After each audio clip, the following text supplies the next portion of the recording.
Okay, this is the chapter. Let me pull up the syllabus. January the 14th. Here's where I'm at. Here's where I'm at. We'll do it this way. January the 14th. It says we're doing metric system, scientific notation, and chem review. Okay. Metric system you already have on your module. This one I'm just putting on. And then that was on the 14th. On the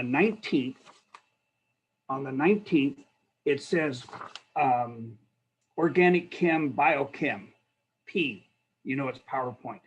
Okay, so that's what this one's going to be. Also in this one, I'm going to jump down to January 28th. You see it right there? And it says cell respiration and protein synthesis. It's all on this PowerPoint. Okay, so here's what's going to happen.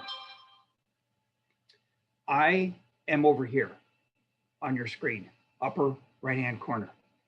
The PowerPoint's going to go on, and the PowerPoint does not contain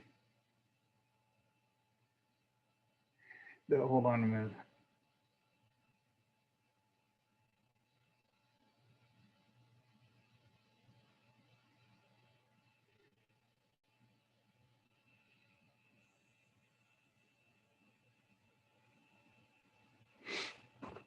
Okay. What I'm going to do is I'm going to go through this chemistry thing in its entirety. It's going to take a long time, and it encompasses 3 days on your syllabus. Okay. So bear with me. You need all this information. I'm going to, now for some of you, when you go chemistry, going, oh man, I hated chemistry. I didn't do well. I'm going to spell it out for you. Okay. You don't need to know everything about chemistry, just the stuff. So we have a foundation. If I say carbon, or I say bonding capacity, or I say electrons or something like that, you know what the heck I'm talking about. Okay. Because when we take in food or we take in whatever, it's going to be broken down into small particles. So picture it as a pearl necklace. You're going to eat pearl necklaces. The individual pearls are called monomers. That means one of something. For an example, if you eat a protein necklace, that monomer is a amino acid. Amino acids are the only thing that can be absorbed through the gut and into your blood. If it's 2 pearls or 3 pearls, it cannot be absorbed. Comes out the digestive tract. Got it? So you're going to need to know those things. But in order to get to the proteins and the carbohydrates and stuff like that, I got to take you all the way back to inorganic chemistry, the periodic chart, an atom, protons, neutrons, electrons. I'll make it easy for you, I think. Got it? Okay. So you can download this, this PowerPoint and everything I'm telling you right off the module. Okay. If you want the individual PowerPoint by itself without me flapping my lips over here in the corner, let me know and I can send it to you. That sound good? Okay. So here we go. It says anatomy, physiology, that's you, chapters 2 and 3 in your textbook. And it's inorganic chemistry, organic chemistry, biochemistry, protein synthesis, and cellular respiration. That's a mouthful.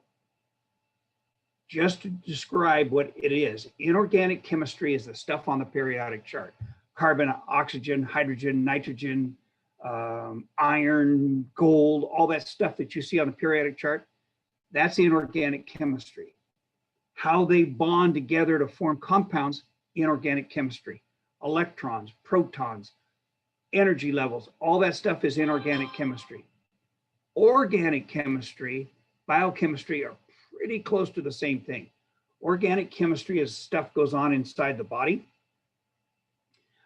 So when we talk about the physiology of the body, we're talking about organic chemistry or biochemistry. Biochemistry, organic chemistry, still pretty much the same thing. Bio means living. So it's the chemicals going on in the living body. Got it?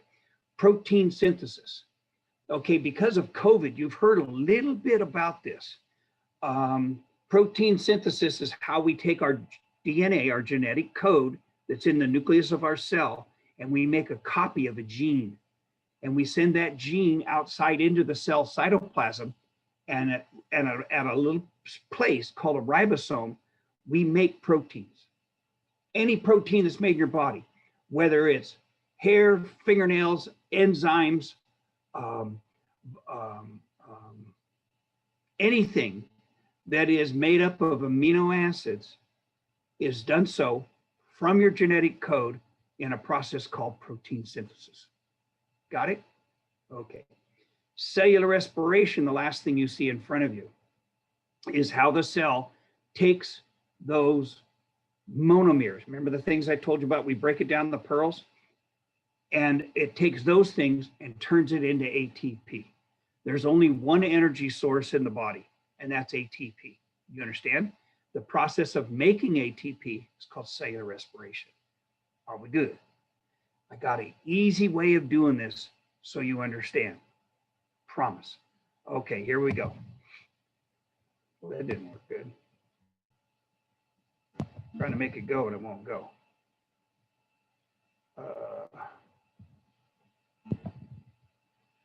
Oh, this is not good. There we go. Okay, well, throughout the semester, whenever I have a PowerPoint, I take a thing called an outline, and I bullet in each thing that we're going to talk about. So you're going to see a one sentence or one word, and that is what we're going to discuss in detail. Okay, I call that an outline. Do you see? All right, first thing, what are we going to talk about? We're going to talk about what an atom is. Okay, an atom. Got it? When we look at the periodic chart or the table of elements and all that kind of stuff,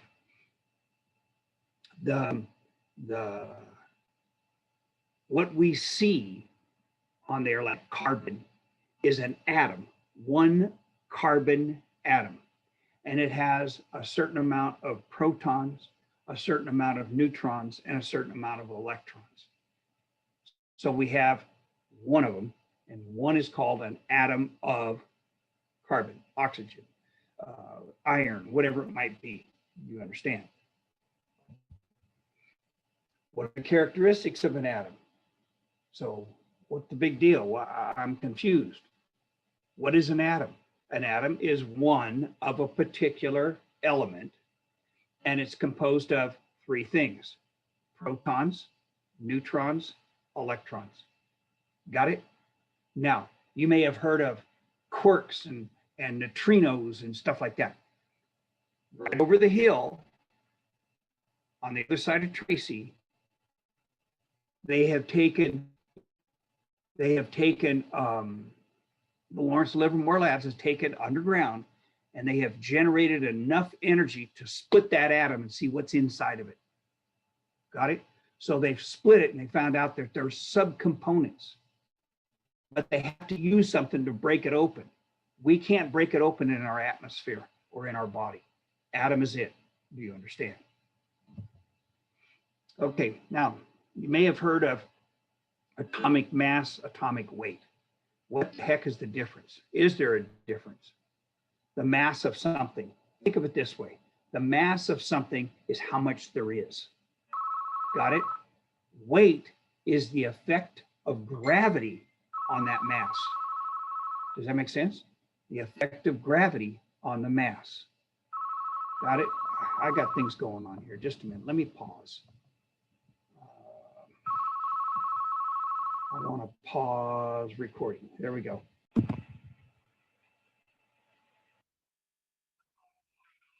Okay, I'm back. Sorry about that.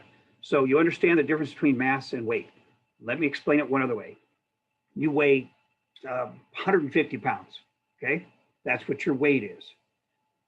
If you go up on top of Mount Everest, will you still weigh 150 pounds? The answer is no, you will weigh less. You may only weigh 130 pounds. How come? Still the same you still have the same mass, because you're further away from the center of gravity, which is the center of the earth. Okay, So as we move further and further away from the center of Earth, we weigh less and less, to a point when we get far enough away where gravity can't pull down on us, we're weightless, but we still have the same mass. Does that make sense? Mass does not change. Weight is dependent on gravity. Got it? I'm going to ask you that on an exam. What the heck is an isotope? Okay. An isotope means, now we're going to talk about it, but an isotope is the same element, the same atom, only it has additional neutrons. It's just kind of like a freak out there. Okay. Some elements do not have isotopes. Others have a lot of isotope. What I mean by that is, you've heard of atomic bomb, right? Atomic just means an atom, and it's something different with the atom. It has a lot more neutrons, and those neutrons leave it unstable. So what happens is,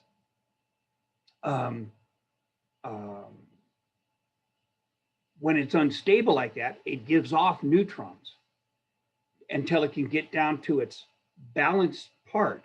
And when it does, it's neutral and it doesn't release any more neutrons. And neutrons come off in a very fast rate on some elements and very slow on others. Carbon has an isotope. You've heard of carbon-14, right? Carbon-12 is a normal carbon, but carbon-14 has 2 extra neutrons, and it takes 56,000 years for those 2 neutrons to come off, okay? So we don't even notice it. But there's other things like uranium. When there's so many neutrons, it comes off so fast, it produces heat. So when we drop an atomic bomb like we did in Japan, we didn't blow people up, we fried them, because the neutrons came off so quickly, instantaneously, it produced a heck of a lot of heat. And you may have seen in the movies, when they drop an atomic bomb and you see that mushroom, and then they show the side effects and it looks like a big windstorm. That isn't a windstorm, Jacko. That is heat. And the heat is thousands and thousands of degrees. So it fries everything. It absolutely vaporizes stuff. Got it? So now you know what an isotope is. Okay, let's see what else we got. Valence. This is heavy duty. Valence is the number of electrons in an outermost orbit. Now, for people that have had chemistry, you know they don't say orbit, they don't say energy levels. They don't say orbital shells and stuff like that. It's a big no-no in chemistry. In biology, it's fair game. The nucleus contains protons and neutrons. So you have a nucleus, protons and neutrons. Whizzing around it are electrons, and they're going around really, really fast. Every element has a certain amount of electrons. And with those electrons, it gives it bonding abilities, okay? But the term we use for the number of electrons in its outermost orbit is called its valence. And every element has a valence. Got it? Bonding capacity, I just mentioned that a second ago, is the ability of an element to bond with something else to form a compound. Got it? Or a molecule. Everyone has its built-in one, and I'll explain that. The octet rule. This goes with valence and bonding capacity. These 3 terms go together. Octet, oct, 8, or 0. If an element has 8, it says, man, I'm comfortable. Don't mess with me. I don't even want any friends or nothing. That's your noble gases or inert gases, like helium and argon and neon and supermans, krypton. All those things have a total amount of 8 electrons in the outermost orbit, which makes them not want to bond with anything. Okay? And we call that element, which is on the periodic chart all the way over to the right side in a column, we call those noble gases or inert gases. Now, once they have 8, they don't want any more. If you go to the other side, you get 1. 1 can't gain 7 more, it dumps off the 1. And that's why we call the bonding capacity of 1. Get it? I'll explain more later with pictures. What's an ion? Well, we get ions when we have ionic bonding. It means 2 elements or more come together, and they come together because of their electrons. Do you understand? If one gives up an electron and the other one accepts the electron, it's called an ionic bond. An ionic bond, the one that gives it up, has 1 less electron, so it has 1 extra proton, which means it's going to have a positive charge. And ions that have a positive charge are called cations, C-A-T-I-O-N. The one that accepts it now has 1 extra electron, a negative charge.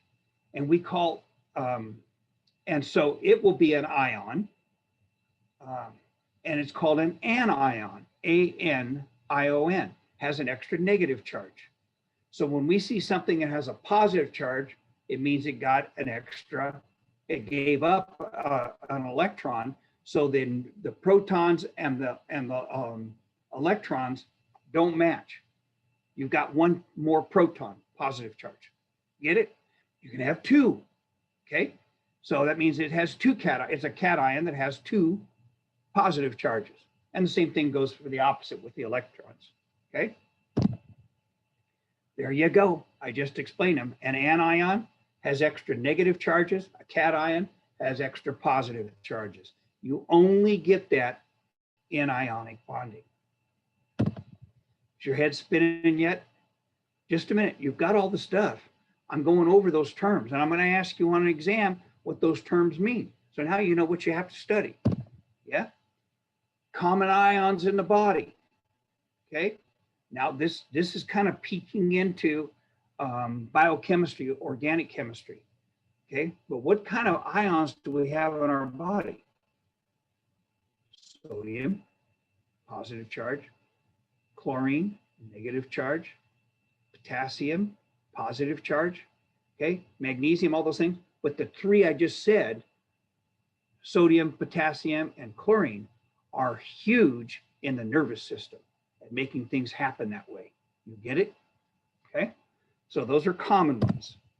pH scale. Now we're back to inorganic chemistry. You may have, if you have ever been around a swimming pool, you know what pH is. Okay? Now there's a scale. It goes from 0 to 14. It can't go minus. It can't be anything lower than 0. It can't be anything higher than 14. There is no 15. There's no 14.4. Okay. And we as chemists have learned how to determine that. We have a little probe goes in and it'll go and it'll tell you on a digital readout what the pH of that solution is. Okay. Everything has a pH. Plastic has a pH. We just can't take it because it's a solid. Okay. It's easy to take pH of gases and liquids. Okay. Got it?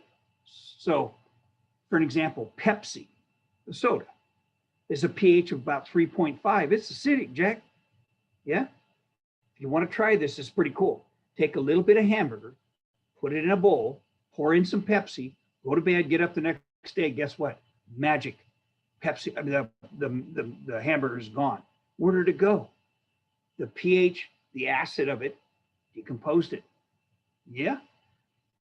Salsa, do I need to tell you that that's acidic? And we have things that are basic. Something as simple as milk is a little bit above 7. So it's starting to get more basic. So what it does is you've got a pH scale of 0 to 14. 7 is in the middle. 7 is completely neutral. So when we move 7, 8, 9, 10, 11 up like that, we're becoming more and more basic or alkaline. Same word. Basic alkaline means the same thing. When we go below 7, we become more acidic. Okay. So if you want to drink battery acid, okay, that's sulfuric acid. I think that pH is like 2. Yeah. It's 2 or 1 or something like that. Hydrochloric acid is 1. Okay. And guess what? You're going to find the stomach produces hydrochloric acid. Okay. These are all things you're going to learn. There are three types of bonding. You can see this is going to be a test question. I already told you about one of them, ionic. There's also covalent. And the third type is polar or hydrogen bonding. Okay? Ionic, you give up electrons, you give up or accept electrons, and you get ions. You only get ions from ionic bonding. Covalent is we share. Yeah, I'll let you borrow an electron, okay? But I want it back. Okay, I'll accept electron, but I'll give it back to you. That's covalent bonding, sharing of electrons. And polar or hydrogen bonding deals with hydrogen because hydrogen's a freak, okay? And the freak part of hydrogen is it doesn't have any neutrons, okay?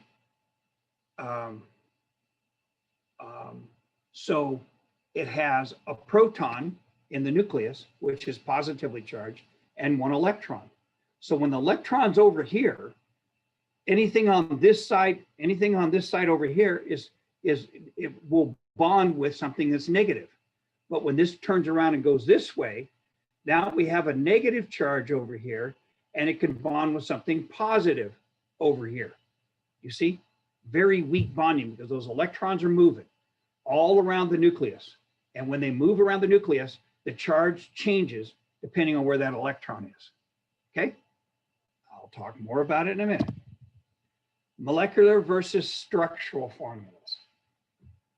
Molecular versus structural formulas. A molecular formula is how many there is, like C6H12O6. Okay, that is a molecular formula. Anytime you see numbers, okay? Structural formula, if you've seen them where there's balls and they're all wound together in certain structure like that, that's a structural formula. Every compound has a molecular formula and a structural formula to go with it. Got it? And I'm going to teach you, we have a lab on that called chemical bonding, and I'm going to show you how that works. Okay? All right. What's an isomer? Okay. An isomer looks a lot like the word isotope. They have nothing to do with each other. An isomer is when we have the same molecular formula. Look what I'm pointing to. Same molecular formula, different structural formula. That's an isomer. So let's say we have a carbon atom here and we have a hydrogen here, okay? The next compound has the hydrogen over here. They're isomers of one another. You get it? I'll show you pictures. Definition of compound and a molecule. Okay, if you've ever taken a chemistry class and the instructor said, okay, this is a compound and this is a molecule and it's a molecule and it's still a compound, and you're going, are the words mean the same? Not really, okay? A molecule is the smallest amount of something there can be. So you can have a molecule of helium. Got it? It can stand alone. Okay. You could have a molecule of glucose. That's C6H12O6. You can have a molecule of that, but that is also a compound. Got it? Atmospheric oxygen. Oxygen O cannot hang out by itself. It has to bond to another oxygen to be stable. Okay. So you have two oxygen molecules. That is not a compound. That is a molecule. It's not a compound. Got it? I know this is confusing. Okay, this is why I have SI for you. A molecule can be a compound, and a compound can be a molecule. So what's the difference? Okay, if you have C6H12O6, you have a compound. Do you also have a molecule of glucose? Yes, you do. If you have O2, do you have a molecule? Yes, you do. Do you have a compound? No, you don't. Has to be two different atoms. You get it? Okay. Solution. Now, this is just getting out of inorganic chemistry. We talk about solutions because most of our body is in solution. Got it? Our blood is in solution. The solution is blood, and blood has cells in it and it has plasma. So it's just a solution. Got it? In our bodies, you take a solute, a solvent, you mix them together, and you get a solution. Do you understand? To get a solution, you have to have two things: solute, solvent, period. Got it? Okay. Now, let's go to a universal solvent. In the body, the universal solvent is water. Okay? That's it. It's water. But outside in our environment, we have different types of solvent. The one example I like to use is, think of a paintbrush. You got paint on it. Yeah? And it's an oil-based paint. You put water on it. Does the water knock off the paint? Nope. Okay? The paint is a solution of solute. So if you put paint thinner on it, all of a sudden it just magically comes off because the paint thinner was a solvent. Okay? Now, for those of you that are mechanically inclined and you've been working on a car or something, you got grease all over your hands, okay? And you put it on soap, it takes forever to get the soap to cut it, yeah?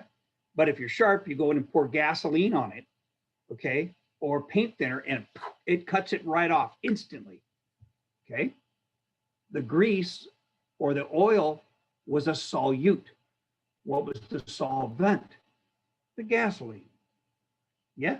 So what I'm trying to explain here is there's different types of solvents. Solvents break down the solute.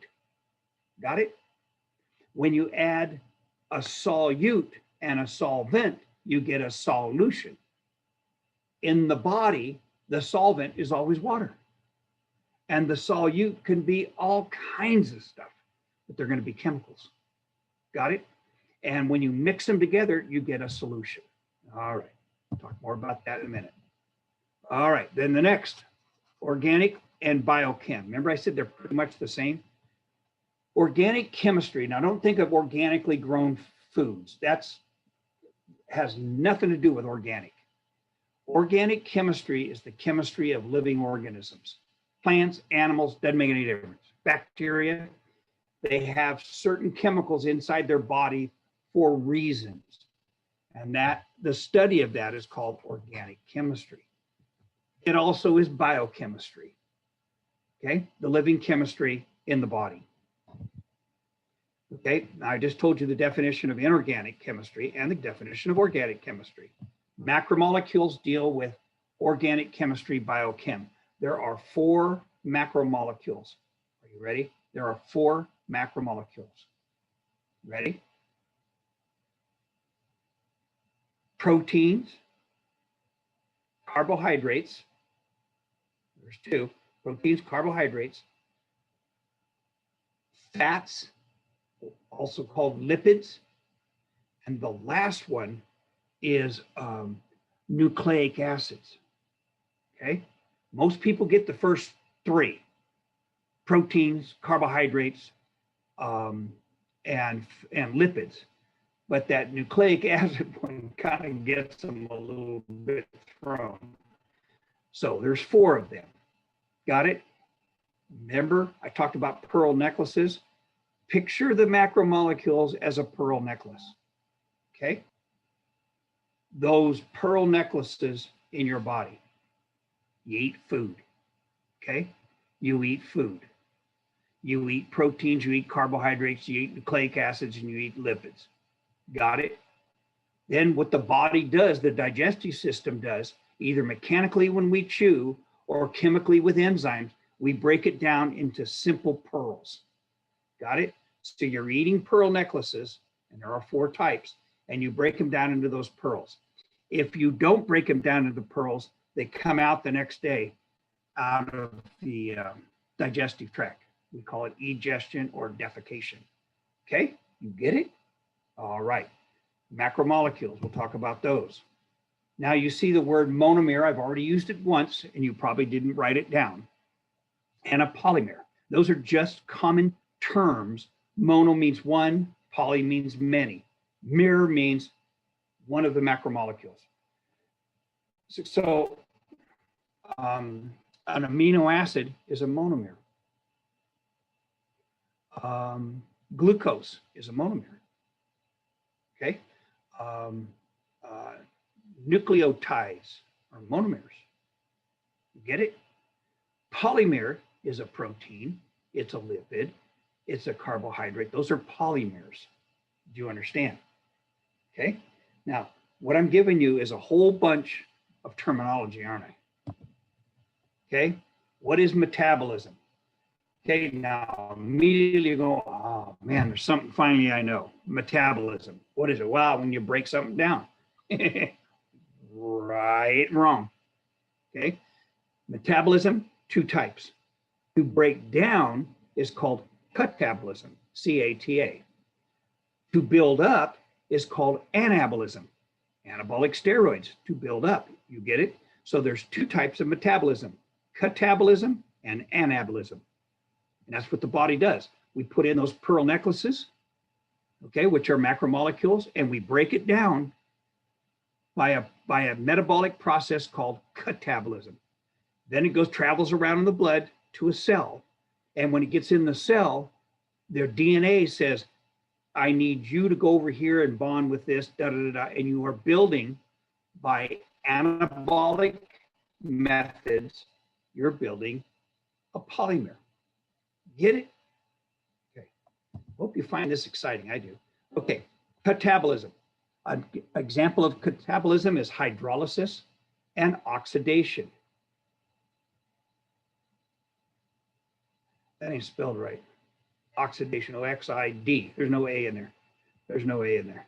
Sorry about that. So catabolism, hydrolysis, oxidation, same thing. It's a type of catabolism. We use those terms. Anabolism, okay? Dehydration, which means we're taking water off and that allows it to bond. Reduction, okay? Now be careful because reduction sounds like it should be catabolism, breaking it down. It's not. Reduction is building it up. Condensation, way I remember this is on a cold day and it's warm in the house, your windows will get condensation on it, huh? Because what's happened is in your room, the molecules of water are far apart. You can't see them. But when it hits the glass, it's cold. The glass is cold and it causes it to condense. And now you can see the water. Yeah, same water that was in your room, but because it's cold, it condenses. And synthesis. Okay, so there's four for anabolism. Dehydration, reduction, condensation, synthesis. Got it? You know you're going to get test questions on it, so make sure you get that squared away in your brain. Protein synthesis. Now, when I get to those things and explain those, we are out of the realm of organic and biochem. Then I'm going to do protein synthesis. Okay, that was the second to last thing on the list. I'm going to say, how do we take our genetic code that is in our cells and turn it into a protein? We know the monomer amino acid travels in the blood to the cell. It diffuses into the cell and it's in the cytoplasm. Hey man, what do you want me to do? And you say, hang tight, brother. I'm going to go inside the nucleus.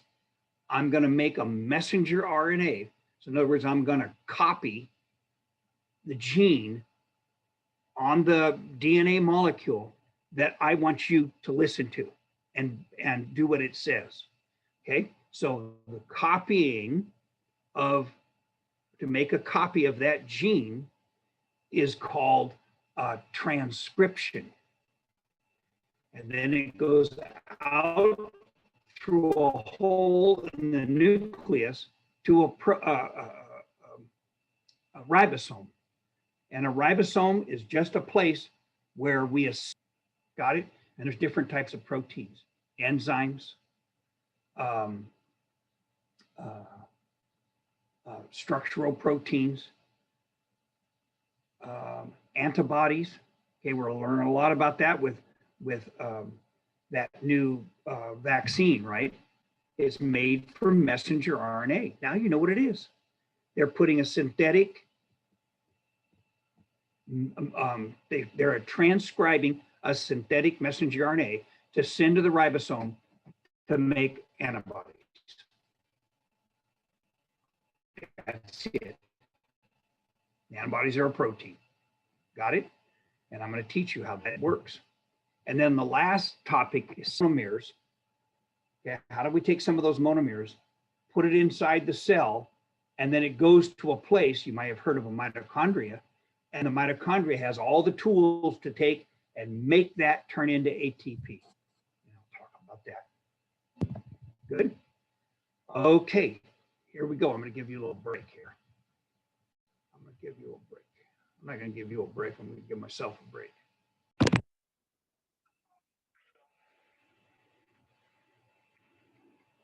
Okay, what is an atom? That's the, remember we left the outline. That was the very first one. What is an atom? I said it's one of those elements that's on the periodic chart, whether it's iron, oxygen, carbon, hydrogen, that is one atom. And every atom has a characteristic, okay? It contains a nucleus.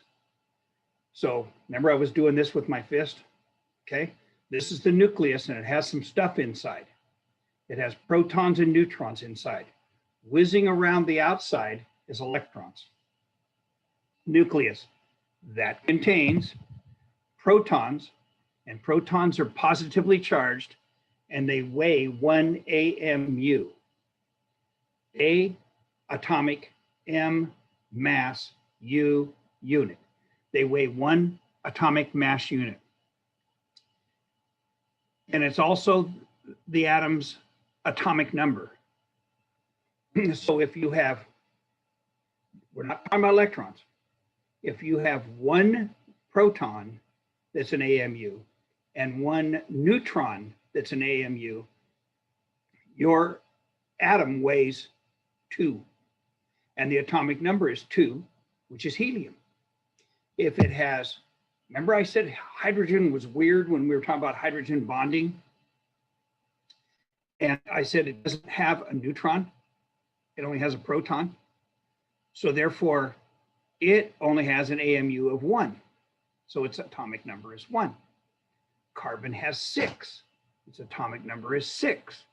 It has 3 protons and 3 neutrons. Get it? Which takes me to the next thing, neutrons. They have no charge. Now think of N, because this might come up on an exam. Neutrons, negative charge. No. Negative charge is electrons. Protons. Okay? Neutrons, particles without a charge, but also weigh 1 AMU. The number of these and the protons make up the atomic mass.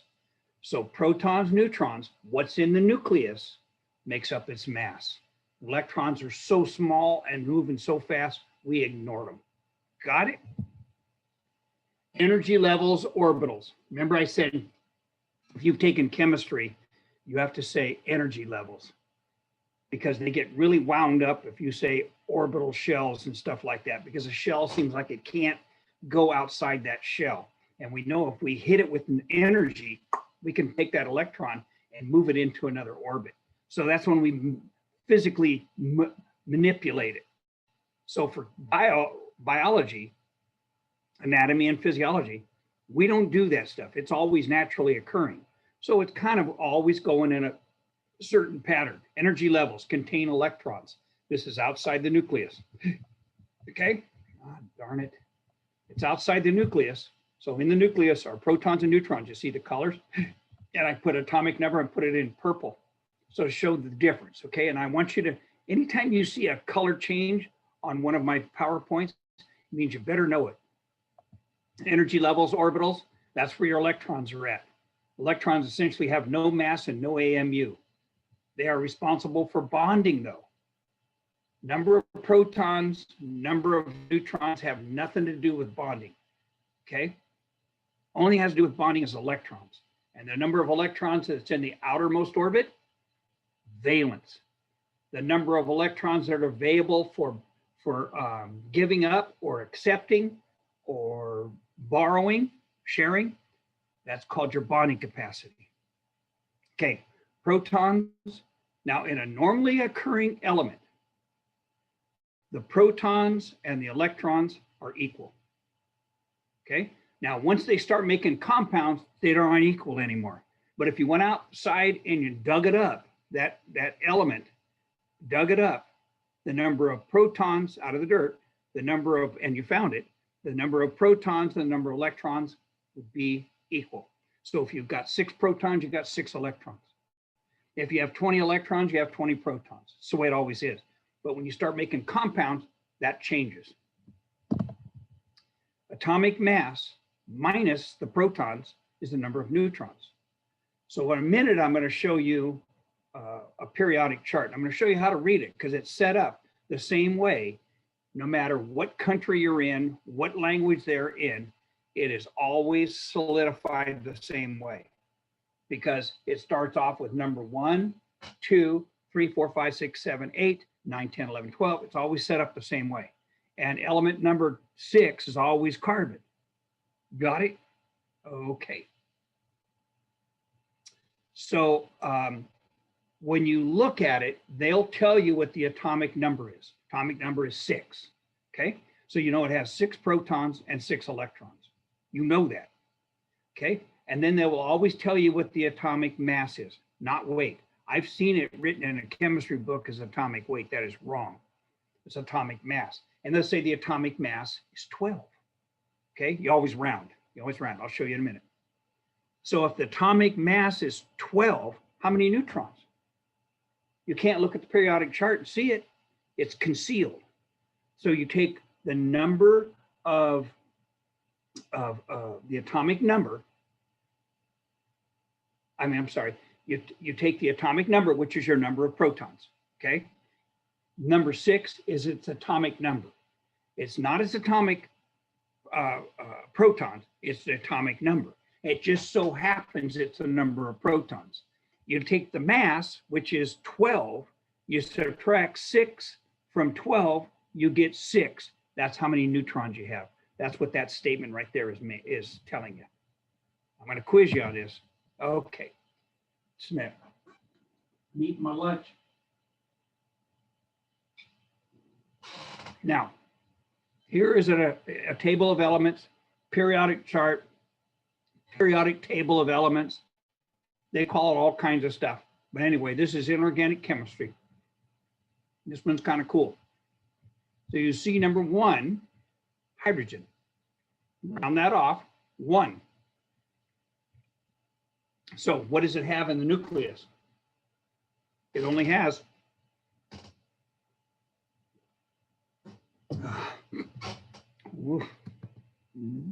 excuse me, that's embarrassing. So it only has 1 proton. So it has 1 AMU. And you know it has 1 proton?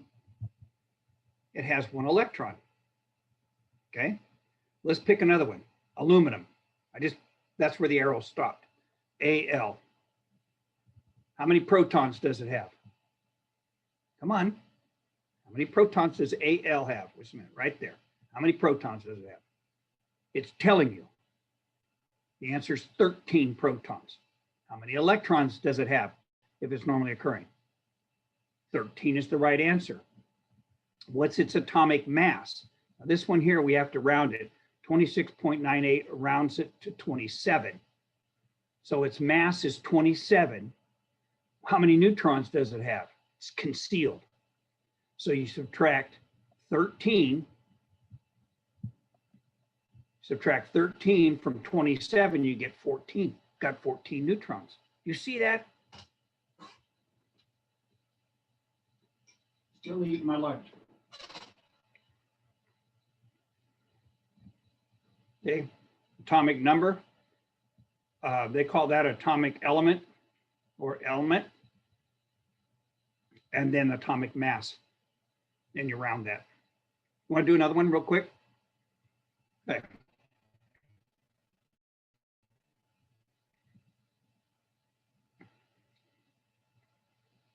This is copper. I think Cu is copper. Okay, if you do the ones that are in, see here's potassium. I mean, here's phosphorus, sulfur, chlorine, oxygen, nitrogen. These are the ones that are, the reason these are highlighted, these are the ones that we see in living organisms, organic chem, okay? There's other ones. You know, we have a little iron in there, a little magnesium, but these are the common ones. So I'm just doing an uncommon one. We did this Cu. How many protons? Come on. Don't wait for me to tell you. I want you to think. Number of protons is 29. What's the number of electrons? Normally occurring. I have to say normally occurring because if it's not a normally occurring, it could change. Normally occurring, 29. What's its atomic mass? 63.55 rounds to 64. So how many, so what's its mass? 64. That means its AMUs, it has 64 AMUs. So what's the neutrons? You subtract 64 from 29, you get the number of neutrons. Do you see? Okay, let's go to the next thing. All right, now what that says is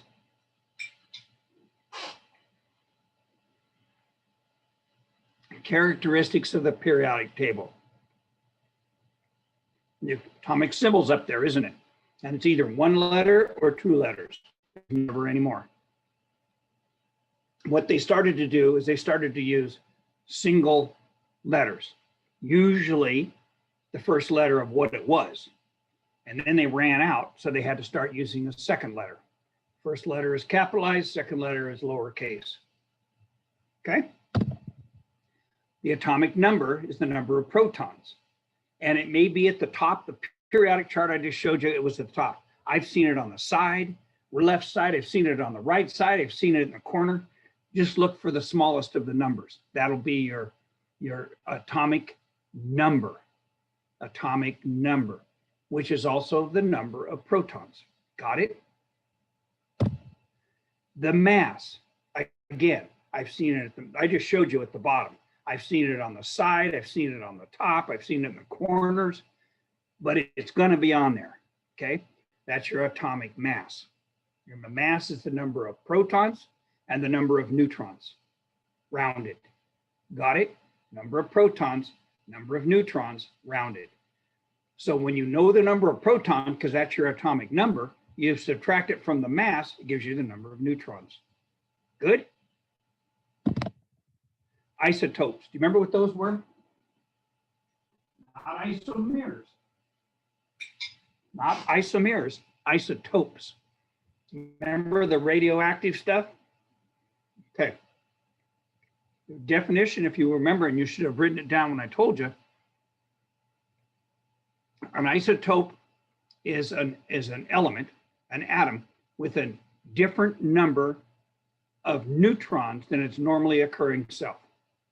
Example, carbon, atomic number 6, okay, which means has 6 protons. How many electrons? 6. Its atomic mass is 12. 6 from 12 gives you 6 neutrons. There's also, you can go outside and you can dig up carbon 14. So where did it get the 14 from? Still atomic number 6. You subtract 6 from 14, now you get 8. So that means it got 2 extra something, that's 2 neutrons. You get it?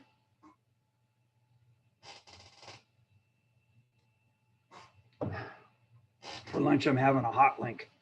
Whew. Man, I'm sweating. That's why I got to put it out with that Pepsi. Remember the pH about 3.5, doing a little acid there. Isotopes are atoms with a greater number of neutrons than its normally occurring self. Boom. Carbon. Carbon. There's carbon 13. There's carbon 14. And that's the way you put them down there. That's the mass down there. Carbon 12, 13, 14. Okay, got it? Some elements have no isotopes. Some have a large number. We talked about that. If they have a large number, they come off really fast. Hence, you have an atomic bomb.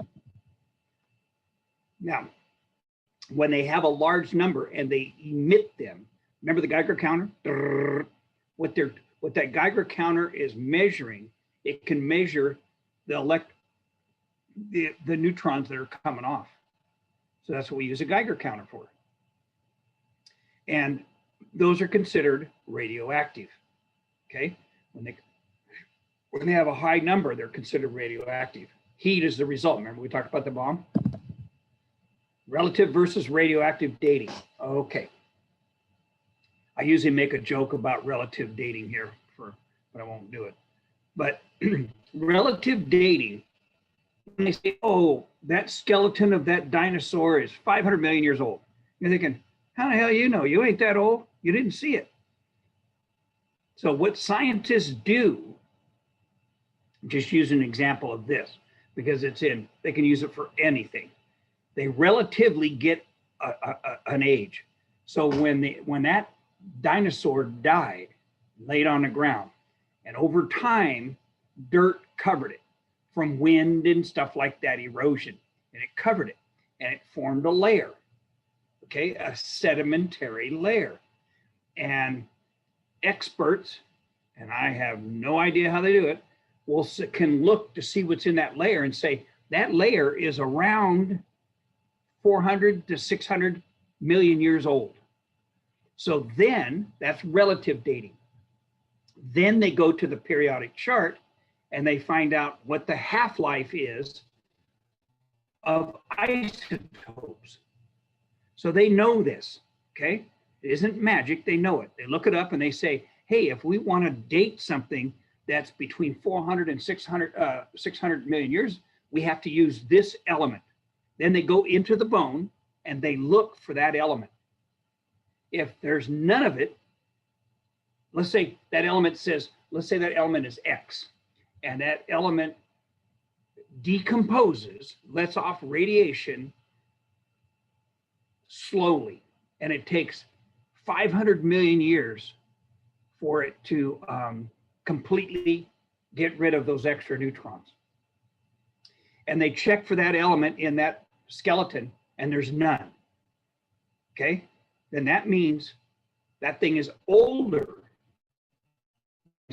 400 to 600 million. They have to go to the next thing, 600 to 700 million.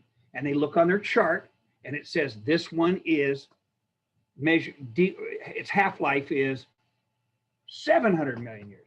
They check it, bingo, there it is. That's how old it is. That's called relative dating, sedimentary, versus radioactive. They can't just start carving it up and running a bunch of stuff.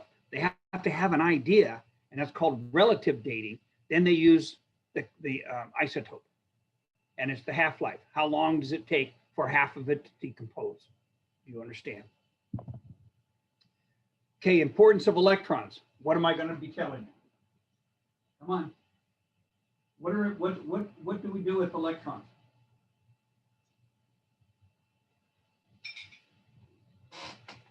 Remember, electrons are for bonding. Protons, neutrons, zero to do with bonding, only electrons. And the only electrons that are capable of bonding with something else to make a compound are in the outermost shell or the outermost orbit. And that's, every element has a certain amount out there, and it's called its valence. Got it? Okay. Valence. The number of electrons in the outer orbit or level.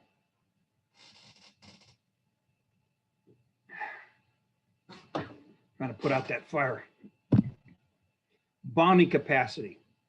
Number of electrons given up or accepted to form a stable compound. Now, pay attention. My last piece. That's it. That's my lunch. trying to lose weight again. I lost a bunch of weight. And then I looked around and I found it again. Now I've got to try and lose it again. Keeps following me though. Especially this time of the year. You know, you go visit somebody here. You want something to eat? Here, I have this pie, I have this cake, you know, or I made these special things. Yeah, I want them. Oh, and then I'm told it's impolite to say no. So I ate them. And then guess what? Okay. Okay. Anyway, getting back to this bonding capacity. Now pay attention. Bonding capacity and valence have something to do with each other. The valence tells you how many electrons that are out there available for bonding. Okay. 0 to 8.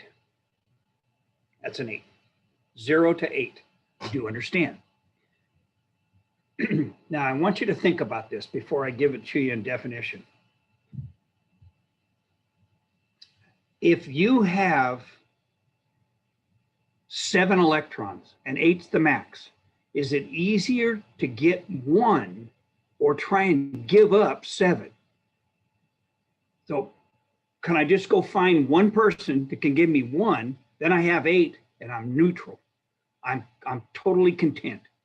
Or do I have to go find 7 people to off 1 at a time? Your common sense tells you it's easier to gain 1 than to lose 7. So any element that has 7 electrons in its outermost orbit has a bonding capacity of 1 because it only needs 1 more to make 8. If it had 6, it would need 2. So its bonding capacity would be 2. If it was 5, valence of 5, it would need 3. If it was a valence of 4, it can go both ways because it can either gain 4, lose 4, still the same amount of work. It makes sense? When you get to the lower numbers, they match. If it has 1 electron, it's easier to get rid of it, bonding capacity 1. Valence of 2, easy to get rid of 2 than try and gain 6 more. So your bonding capacity is 2. You get it? So your bonding capacity goes like this. 1, 0, 1, 2, 3, 4, 3, 2, 1, 0. You get it? Get it? So the only one that can go both ways are the column that has 4. I'm going to show you on a periodic chart in a minute. There you go. Octet rule. Either 8 or 0. That's what you're shooting for. Because if you got 8 or you got 0, you still got the same thing. If you're 0, you're in the next orbit, and that's 8. Okay? And that's stable. It's called the octet rule. 8 equals 0 equals stable. We good? Straightforward. If you're stable, you're called a special, you have a special name. Noble gas. Okay? Noble gas or inert gas. They're stable. Got it? Got it? When I ask you that, that's because they have 8. Examples: helium, neon, argon, Superman stuff, krypton, etc. Bonding, it bonds with nothing. You take a jar of neon and a jar of carbon or anything else, you mix the two, you know what you're going to get? Neon and carbon. Neon will not bond with anything, period, because it's completely content. It has 8 electrons in its outermost orbit. Okay. Okay, now this is the periodic chart again, but this is a little bit different. These are called columns. These are called rows. The first row can only have 2 electrons and they're full. The next one can have 8, 8, and 8, and so on and so forth. See? So you see this ring? This ring represents the hell happened. I want to go backwards. So I got to find out how to do it here. Let me go backwards. Shit. You didn't hear that.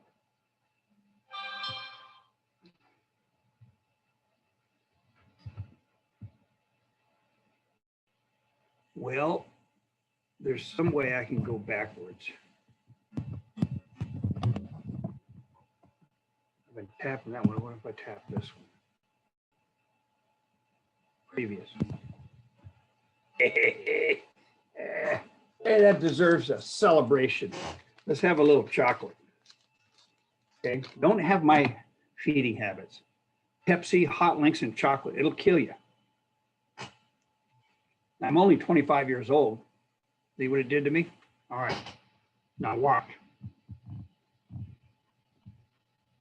This is row 1. This is row 2, 3. It corresponds with the number of rings. Row 1, 1 ring. Row 2, 2 rings. Row 3, 3 rings. Do you see how that works? The first ring can only have 2 electrons in it. This shows hydrogen. This shows hydrogen with 1 electron. This shows hydrogen with 2 electrons, and it's a noble gas. This whole column is noble gases. Means I ain't gonna mess with anybody. I'm content. Okay, so you keep the same 2 with the first ring, and then you go to the next ring and you start with 1, 2, 3, 4. Now we're talking valence. We're talking valence. 5, 1, 2, 3, 4, 5, 6, 1, 2, 3, 4, 5, 6, 7, 1, 2, 3, 4, 5, 6, 7. And then we have 8, noble gas again. Got it? Now, valence, 1, 2, 3, 4, 5, 6, 7, 8. Valence. Bonding capacity. Remember? 1, 2, 3, 4, 3, 2, 1, none. You can also go up here and on a periodic chart, and they'll tell you the rows. You don't even have to guess. 1, 2, 3, 4, 5, 6, 7, 8. What is that? Your answer is valence. Okay? I can give up 1 electron. I can give up 2 electrons. I can give up 3 electrons. I can either give up 4 or take 4. Here, it's easier to get to 8 by just adding 3, add 2, add 1, add 0. Voila. Go to the next thing. pH.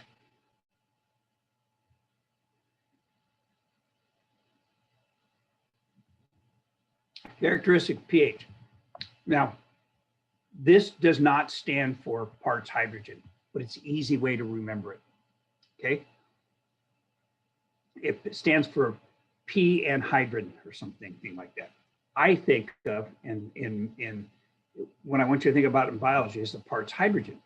How much hydrogen is in solution? If there's 0, you're neutral. The more hydrogen it has, the more acid it is, the lower the pH. Once you get to 0 and you start working up to basic or alkaline, you start adding OHs. So what happens if you add an H and an OH? What do you get? Just count them. How many H's do you have? 2. How many oxygens do you have? 1. H, 2, O. Water. If you split water, you will split it into hydrogen and hydroxide. Hydroxide is not on the periodic chart. That's a hydrogen and an oxygen, okay? So get the periodic chart out of your mind. H's are acidic, OH's are basic or alkaline. So when you have exactly the same number of hydrogen as you do OH's, hydroxyl ions, you have neutrality, 0. pH is 0. You have 7. pH is 7. Got it? That's neutral. Now, if you pick up 1 extra hydrogen, your pH is probably going to be 6.999999. That's an acid. Okay? You don't round it. It's an acid. You measured it. That means you picked up a hydrogen. You pick up 2 hydrogens, it might be 6.99997, and so forth. Got it? So The more hydrogen you get, the more of an acid it is. So if you look at the molecular formula, H2SO4, what that's telling you is you've got a lot of hydrogen out there, Jacko, and you have a very, very strong acid, and that's sulfuric acid. You get it? If you look at something and it's NaOH, you see any hydrogens? You're saying, yeah, H. No, that's an OH. You see any free hydrogen? No, that means it's a base. Got it? There you go. pH is a measure of hydrogen ions. Scale is 0 to 14. Acid is 0 to 6.99999. What about if you had a pH, you checked it, and you had a pH of -5? Kind of what would you have?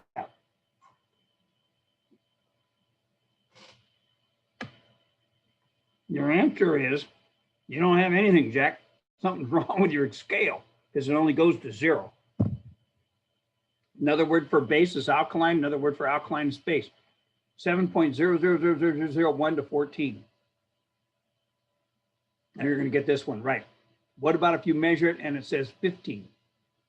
Okay, your measuring tool is broken. It only goes to 14. The more hydrogen, the more acidic, the more OH, hydroxyl ions, the more basic. Got it? That's what makes up pH.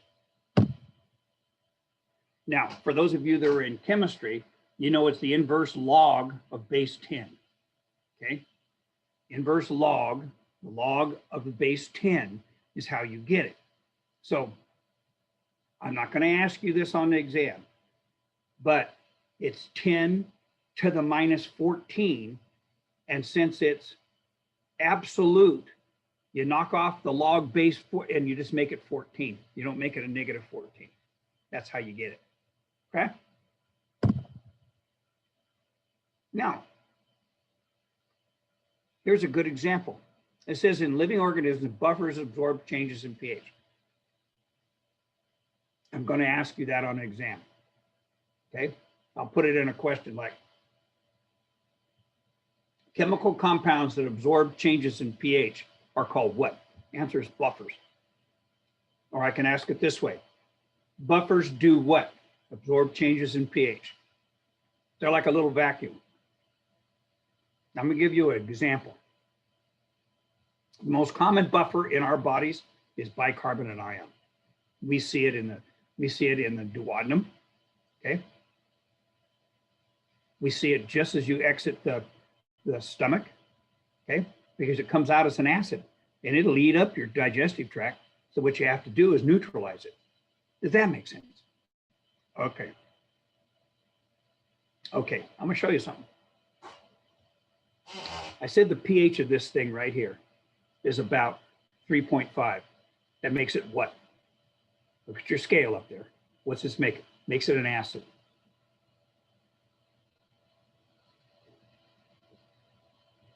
I just drank some acid, didn't I? Is it going to kill me? No. Why? Because I drank in that was a bunch of H's, right? And when it went down into my stomach, okay, what am I going to do? I've got H's in there. I've got an acid. My blood will shift in a buffer, bicarbonate ion, and it'll grab those H's and pull them out until there's no extra H's. Make sense? So anything that absorbs changes in pH, that's H's or OH's, because it can go both ways. It can grab H's and it can grab OH's. If this happened to be lye, which is an extremely strong base, and I drank it, the buffer would reach out and grab the OH's. It neutralizes it. I'm back to 7. Here's to you. Another shot of H's. Get what a buffer is? And the most common buffer is bicarbonate ion. There's 2 test questions right there. pH scale. Okay, I put this thing in here. It's kind of cool. Okay, here's 7. Pure water. Pure water. When you drink water, Jacko, you ain't drinking pure water. You're drinking a solution, got all kinds of stuff in it. Water out of the tap in Stockton runs, I think, about 5.2, 5.5, something like that. So you're drinking a little acid. Should you worry about that? No. Why? Because you have bicarbonate ion. Okay. And absorb changes in pH. Buffer. But look at this. I just put this kind of some of this stuff out here. Look at milk is acidic. Saliva, urine. You're into drinking urine. Tomato juice. Woo. Okay. Grapefruit juice. Woo. Here's for you winos. And you're drinking acid like it can't go out of style. Oh, so you wonder, oh, I drank a bottle of wine. Well, first thing, you shouldn't be drinking a bottle of wine. If I drank a bottle of wine, my stomach is upset. Why? Because you just got dang had a bunch of acid in you. And here's hydrochloric acid. Yeah. And you see how it's a minus 10 to the minus. Remember, I said it's a log of 10. You just drop the because it's an absolute, you drop the charge and you just go 1, 2, 3, 4, 5, 6, 7. Okay, that's what that means. More basic, more alkaline this direction, more acidic. And you see it says you're increasing your H's more than your OH's. Here you're increasing the OH's more than the H's. Okay? Look at some of these other things. Household bleach. Now, who the heck's going to drink that? Ammonia, antacid. Why is it called antacid? Because you got an acid and you're going to neutralize it, Jack. Human blood, 7.4. Here's if you want to go out in the ocean and drink seawater. All right, I just put that out there, kind of give you an idea. What the beakers are showing you is you have a whole bunch of H's out here and no OH's. Here you only have a very few of them. But what they're not showing you is this should be flooded with OH's, okay? But remember, pH scale is a measure of the parts of hydrogen. A lot, a little. Good? Okay, solutions.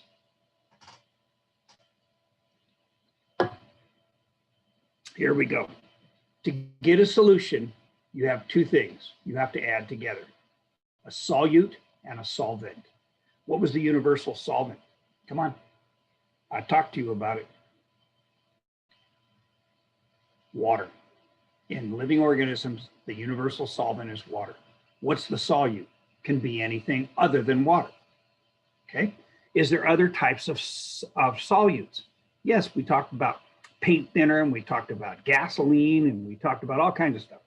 Anything that dilutes the solute is a solvent.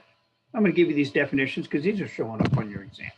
A solute, that is dissolved by the solvent. Okay, let me see if I can move this and make it a little smaller. You don't need to really see me. There you go. That is dissolved by the solvent. That's a solute.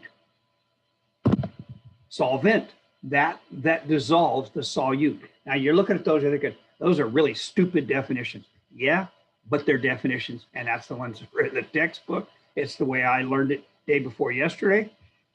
Got it? Solute, solvent. Solute, that's dissolved by the solvent. Solvent, that dissolves the solute. Guess what solution is? The result of the solute being dissolved by the solvent. I give in class, I give an example of making Kool-Aid. Okay? What's the solute? A little packet of Kool-Aid, huh? And you dump that in water. What's the solvent? Water. What's the solution? Kool-Aid. You see? You see? I usually draw that, and I draw a little Mr. Kool-Aid. What's the universal solvent? Water in living organisms. Universal solvent. Not the only one. Universal. Water. Okay.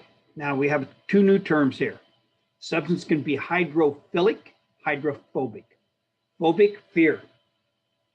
Philic, love. So a substance can be love water, or a substance can hate water. And we're going to find that proteins love water, and we're going to find that fats hate water. Okay, so fats are hydrophobic. So if we want to move them in the blood, which is a lot of water, we have to catch a ride on a protein. If it's a protein, it can float around in the blood because it's hydrophilic. Yeah, and we're going to find out when we do hormones. There's two types of hormones.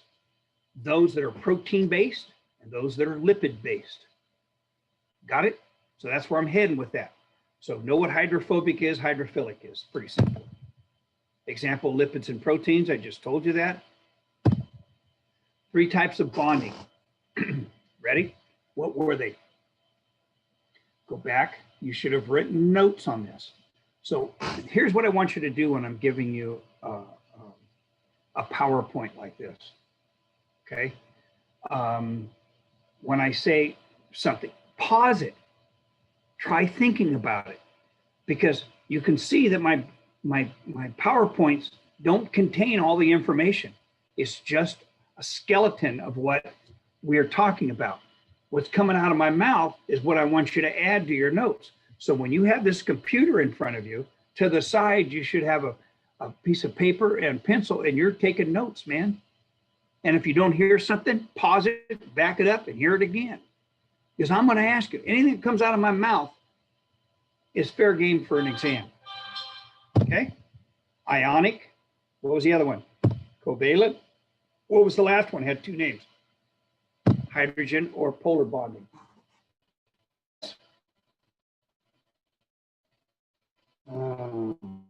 People want me to do stuff here.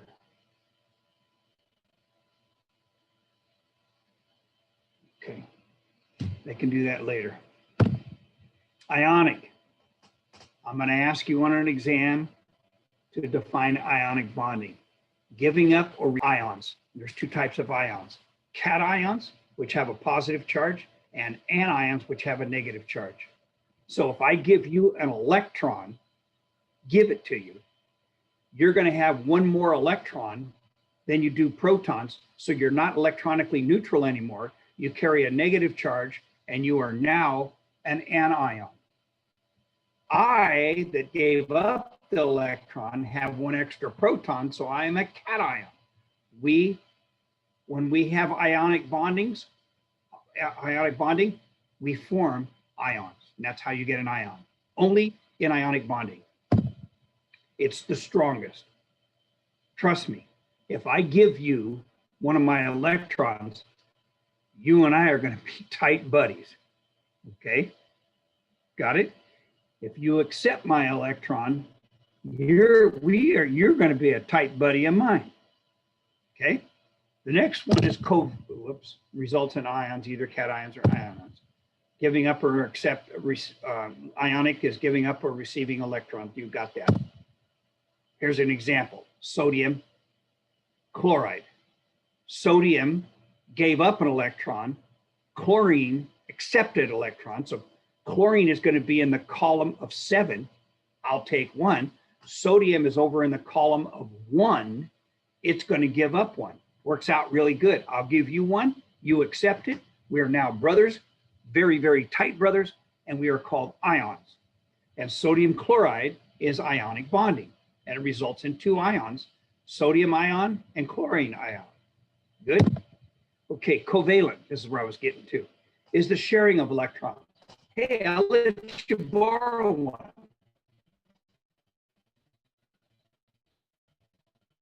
Okay, I'll let you borrow an electron. That means you can kind of go do your thing, but hey, I may want it back. It's not the strongest one, that's ionic bonding, but it's the most common test question. It's the most common in living organisms. Almost all your compounds are there because of covalent bonding. Example, CO2, that's C6H12O6, okay, that's glucose, okay? And that is a molecular formula, and that's an example of they're sharing electrons. That's how that compound is made. Good. The next one is hydrogen. Leaves a hydrogen with lacks a neutron. Okay, hydrogen's lack a neutron. Leaves it temporarily. Boy, that temporally charged. I don't know what happened with my spelling, Jacko. Anyway, temporarily charged. Remember I said, here's your protein in hydrogen. I'm sorry, here's your proton in hydrogen. Here's your electron. So when the electron's over here, it can only bond with something that's positively charged over there. Got it? So anything over here positively charged, this will form a compound. If over here you have, because of the atom having a positive charge, it will bond with something that's negatively charged. But as that electron moves around, it changes. So it makes a bond, loses the bond, makes a bond, loses a bond. You see? That makes it what? Really what? Weak. Example, water. Why did you put that down here? Well, see, how did I get back? I went like this, I go previous. Okay, hydrogen bonding, weakest bonding. Make sure you know that, because that's on your exam. Hydrogen or polar bonding is the weakest bonding. This is called the dot method. We're going to do a lab on this. You see what it does? Is it saying, here's sodium, here's chlorine. Sodium has 1, chlorine has 7. So we're gonna give this one, so now it becomes 8, and this becomes 0. You see that this becomes a since giving up electron, this becomes an cation. This becomes an anion. You see how this is stable? Because this ring is gone. Okay, so this has got a 0 ring out there. This is stable. This one's stable. You have sodium chloride. Good, good. Here's the line method. We're doing a lab on this. This is when I took organic chemistry. I took it at UCLA. I took it from a Nobel Prize winner. This guy opened his mouth. I had no idea what this guy was talking about. Okay. Anyway, this is the line method. This is the dot method. The dot method, you put little arrows showing where the electrons are going. With the line method, you know that the bonding capacity of carbon, the bonding capacity, how many electrons for carbon is 4. So you have 4 lines coming off. And 4 lines, when you see a line like that, it means there's a dot here and a dot here. But you just make a line. You can go, this takes forever to draw. This, you can do it like a blur. You just go carbon, 1, 2, 3, 4. Hydrogen, 1. Oxygen, 1, 2. Okay? See how that oxygen has 2 lines going to it? 1, 2. Hydrogen has 1, 1, 1, 1. Carbon, 1, 2, 3, 4. 1, 2, 3, 4. You see that? Here, oxygen has 2. Oxygen has 2. Carbon has 4. You see? We'll practice those. Okay, now, structural formula, ionic covalent hydrogen bonding. See what little dots mean? Real weak, real weak. Okay, compounds. Okay, definition. We're always into that definition. You should have written this down before. Compounds, 2 or more different atoms or elements bonded together. 2 or more different atoms or elements bonded together. Okay, that's what a compound is. Molecules, the smallest amount of a substance that retains the characteristics of that substance. One of something. A molecule is first stable. So you can't have a molecule of oxygen. It's not stable. You can have O2, 2 oxygens together, and that is a molecule. But they're both oxygen, so therefore it is not a compound. You get it? Okay. Compounds, 2 or more different elements bonded together. Molecule. Can you have a compound of glucose, C6H12O6? You sure can. I can hold that in my hand. 1. Okay. Can I have a compound of O2? I can have it in my hand, but it's the same atom or element. Therefore, I can only have a molecule of that. You get it? A little confusing. You'll figure it out. Otherwise, you're going to miss it on the exam. Okay, molecules. We're going to practice this. CO2, carbon dioxide, O2, H2O, water, C6H12O6, glucose, NaCl, sodium chloride, and O2. Those are all molecules. Got it? because they can stand by themselves. This happens to be a compound. This happens to be a compound. This is a compound. This is a compound. This is not a compound. It's only a molecule. That help you? Okay, next. Organic chemistry. Okay, now here's what I'm going to do. I'm going to stop this lecture right here. And I'm going to make your chemistry, the chemistry thing, I'm going to do it in 3 parts. The first is organic. We just finished it. And I'll put that under your syllabus, January the 14th, right there, January the 14th. Okay. And then the next one will be January the 19th, and it'll be organic chemistry, biochem, and I'll start right here. How does that sound? Okay. It's a dictatorship, so it doesn't matter. So what I'm going to do is I'm going to sign off. Bye.